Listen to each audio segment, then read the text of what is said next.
Finally trusting my chickens to come out by themselves.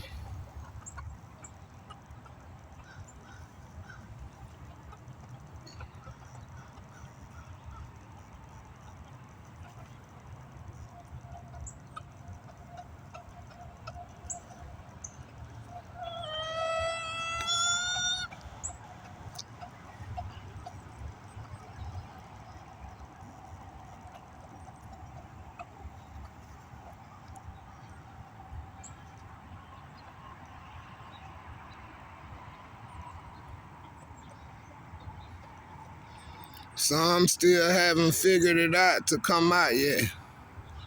But those that's out, boy, they having a good time.